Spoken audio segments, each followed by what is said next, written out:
বান্দা আল্লাহকে স্মরণ করে, আল্লাহ বান্দাকে স্মরণ করে, এটা হতেই পারে না। সন্তান মাকে স্মরণ করে না, বলে মা সন্তানকে স্মরণ করে, এটা হতেই পারে না। আপনাকে বিশ্বাস হয়? সন্তান মাকে দেখি স্মরণ করে না, কিন্তু মা এখনো সন্তানকে স্মরণ করে। ছোট অবস্থায় মা যেরকম সন্তানকে স্মরণ করত, অনবরত মা সন্তানের জন্য স্মরণ করে। যখন বৃদ্ধ হয়ে যায় তখন মা সন্তানের ব্যাপারে চিন্তিত। এই যে বিভিন্ন জায়গায় যাই, বয়ানের জন্য যাই, যেখানেই যাই না কেন, বরিশাল রওনা করলাম জানাজার নামাজের জন্য 10 তারিখ, মাগরিবের নামাজের পরে রওনা করে এখান থেকে হাসনাবাদ থেকে বরিশাল কারিমপুর চলে গেলাম। রাত্র 4টার সময় উপস্থিত হলাম। আমার সাহেব মুর্শিদ আল্লাহ রহমাতুল্লাহি আলাইহি জানাজায়।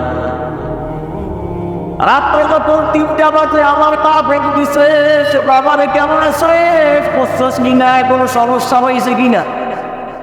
আবার সঙ্গের ভাই বলতেছেন, কে বলতেছেন, আল্লাহ মা।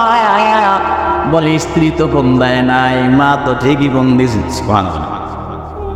এরে আল্লাহর গোলাম, ওই মা কত দামি মা। আল্লাহ তাআলা রাসূল বলেন, রিদার রব্বি রিদার ওয়ালিদি ওয়া সাখাতুর রব্বি সাখাতুর ওয়ালিদি। আমার রাসূল বলেন যে মাকে খুশি করলো সে যেন আল্লাহকে খুশি করলো। ঠিক না? ওগো মা তুমি এ ধরনের শ্রেষ্ঠ নিয়ামত, ওগো মা তুমি এই ধরনের শ্রেষ্ঠ নিয়ামত, তোমারই পদতলে রয়েছে জান্নাত। ওগো মা তুমি এই ধরনের শ্রেষ্ঠ নিয়ামত, তোমারই পদতলে রয়েছে জান্নাত। এ পৃথিবী থাকতো কোনো পাখিহীন, এ পৃথিবী থাকতো মায়া মগহীন, যদি না পেত তোমার মায়ারি হাত।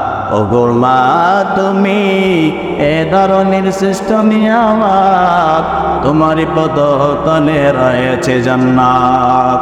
মা বাবার খুশিতে যে আল্লাহ সন্তোষ, মা বাবার খুশিতে আল্লাহ সন্তোষ, তাদেরই প্রতি সদা এহসান করে।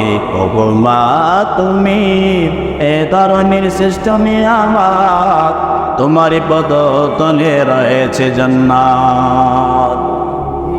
এরে আল্লাহর গোলার মা সন্তানকে যেমন স্মরণ করে, তার চেয়ে লক্ষ কোটি গুণ হাজার বেশি আবার মাওলা বেশি স্মরণ করে।